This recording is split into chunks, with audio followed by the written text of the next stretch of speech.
সেইবিলাক কথা মই এতিয়া নকওঁ, সেইবিলাক কথা মই গম নাপাওঁ। মই এতিয়া ভূপেন দাক এপাক লগ কৰিবলৈ আহিছোঁ, আমাৰ ছিনিয়ৰ হিচাপে লগ কৰিবলৈ আহিছোঁ। সেইটো কথা তেওঁ গম পাব, কিন্তু আমি তেওঁকতো এলাগী কৰা কুৱেশ্যন ডাজ নট এৰাইজ, ইমান ছিনিয়ৰ নেতা। গতিকে মই এপাক জাষ্ট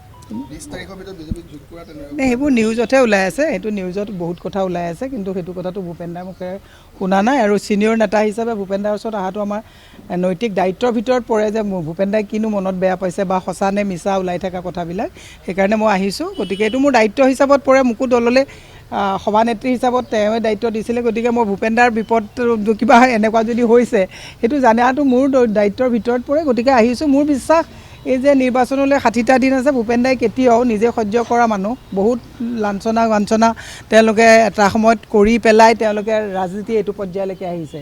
প্ৰাক্তন সভাপতি হিচাপে ভূপেন দাই কেতিয়াও দলৰ কৰ্মী মুখলৈ চাই এনেকুৱা কাম নকৰে বুলি মোৰ 100% বিশ্বাস আছে। তাৰপিছতো যদি কিবা কৰে, তেতিয়া সেইটো ভূপেন দাই নিজে জানে। তেখেতে দুটা পইণ্ট স্পষ্টভাৱে কৈছিলে যে গৌৰৱ গগৈ তেওঁ পাকিস্তানৰ লিংক সন্দৰ্ভত স্পষ্ট উত্তৰ দিব পৰা নাই কাৰণে তেখেতে এটা কাৰণ কৈছে, আৰু উজনিত ৰকিবুল হুছেইনক দলে যিটো দায়িত্ব দিছে সেইটো ভূপেন দাৰ পৰা জানিলে ভাল হ'ব। মই তেখেত ছিনিয়ৰ মানুহ, খুব লাৰ্ণেড মানুহ, পঢ়া শুনা কৰে, ভালকৈ অধ্যয়ন কৰে।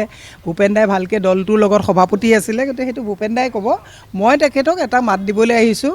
গতিকে তেওঁ কি সিদ্ধান্ত লৈছে সেইটোতো আমি জানিব লাগিব। গতিকে মই এনেই ওচৰতে যেতিয়া মই এনেও সদায় আহি থাকোঁ, গতিকে আজি ভূপেন দাৰ কথাটো যেতিয়া মই মিডিয়াত দেখিলোঁ, ডেফিনেটলি এইটো মোৰ দায়িত্বৰ ভিতৰত পৰে যে ভূপেন দাইনো কি কাৰণত ৰিজাইন দিছে বুলি এটা বাতৰি ওলাইছে। এইটো উৰা বাতৰি নে সঁচা বাতৰি নে মই এতিয়ালৈকে গম পোৱা নাই।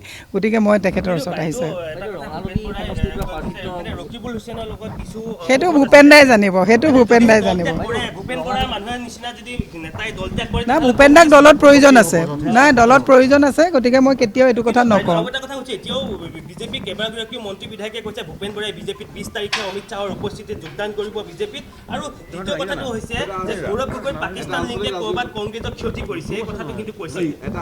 মই এই বিষয়ত বিশেষ নকওঁ। মই ভূপেন দাতকৈ ৰাজনীতিত কনিষ্ঠ। গতিকে ভূপেন দাই দলৰ লক্ষ লক্ষ, চাওক আজি মই মহিলা কংগ্ৰেছত আছোঁ, মই কেৱল মোৰ কথা চিন্তা কৰিলে নহ'ব। মোৰ লগত লক্ষ লক্ষ কৰ্মী আজি তাৰিখত আশা কৰিয়ে ৰখি থাকে। ভূপেন দাৰ প্ৰতিও লক্ষ লক্ষ কৰ্মী আশা কৰি ৰখি থাকে। এইখিনি সময়ত ভূপেন দাই এনেকুৱা সিদ্ধান্ত নল'ব বুলি মোৰ বিশ্বাস আছে। তাৰপিছতো যদি লয়, সেইটো আৰু দুৰ্ভাগ্য হ'ব। মই বিশেষ এতিয়া নকওঁ। মই এটাই কথা কৈছোঁ যে ভূপেন দা দলৰ সভাপতি আছিলে, ভূপেন দা এজন ৰেছপনচিবল পলিটিচিয়ান। এইখিনি সময়ত ভূপেন দাই কৰ্মীৰ মুখলৈ চাই নিজে কিবা যদি কষ্টও পাইছে, মই নাজানো, যদি কষ্টও পাইছে সেইখিনি ত্যাগটো ভূপেন দাই কৰিব বুলি মোৰ বিশ্বাস। যিখন বাহনত আছিলে সেই বাহনত মই ইমান কথা নকওঁ। ৰকিবুল হুছেইনৰ মতে গৌৰৱ গগৈ চলে এনেকুৱা ধৰণৰ কিছুমান কথা মই নাজানো সেইটো কথা। মই সেইটো কথাত উত্তৰ দিব নোৱাৰিম। তেওঁ লিখিছে বুলি কৈছে। গতিকে আপুনি কেনেধৰণে সেই বিষয়বিলাক চাওক, পত্ৰখন যিহেতুকে আনুষ্ঠানিকভাৱে মই দেখাই নাই, গতিকে মই সেই বিষয়টোত উত্তৰ দিলে বেয়া হ'ব।